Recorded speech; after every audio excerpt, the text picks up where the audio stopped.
Rent, poor conditions, and absentee landlords. Those are just some of the complaints about corporate ownership of mobile home parks. And there is a way for residents to fight back, but 5 Investigates' Brittany Johnson discovered that may now be in jeopardy.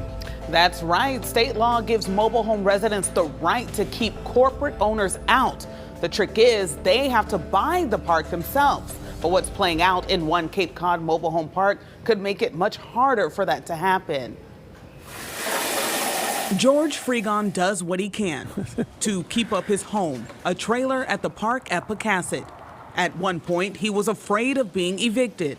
He tried to throw me out of my home. As we told you in February, George's landlord moved to evict him after he built this wheelchair ramp for his wife, Phyllis, who was dying from brain cancer. Are you the landowner?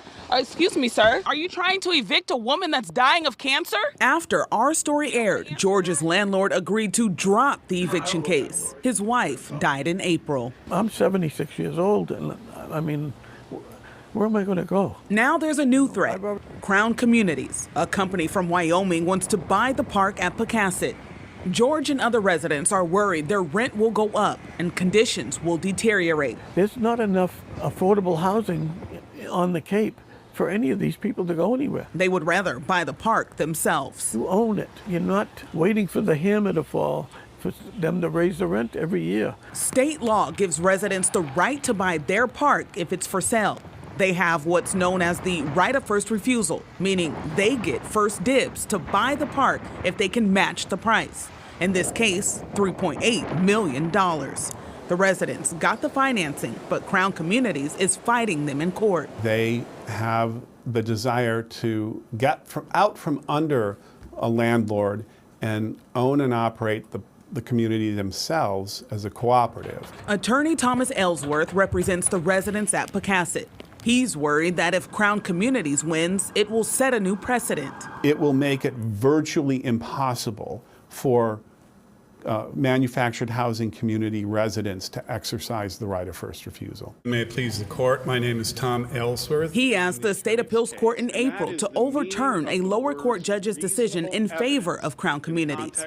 Their point, it should be easy for residents everywhere in the state to buy their park, but the company's lawsuit would make it harder. Crown Communities won in a lower court by challenging the validity of some of the residents' signatures, a new tactic. 51% of the owner residents have to demonstrate that they want to exercise the right of first refusal. The court very clearly found that didn't happen here. But we found residents are concerned for another reason. Housing court records show the landlord tried to evict 2 residents in 2022 who were leading the effort to buy the park. Both responded that it was retaliation, one adding over litigation with the landlord concerning the association's right of first refusal.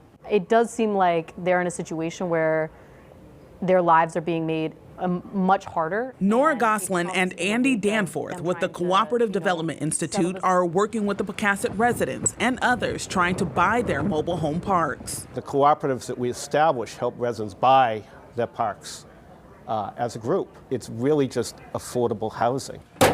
George is hopeful, though, that the appeals court will rule in their favor and residents can buy the park. We'd have a management company run it, and they would make sure that everything was kept neat and clean. Then the residents will own not just the homes, but the land underneath. We would have a place where people could go and say, gee, I don't like this over here, and they'd be able to get it fixed.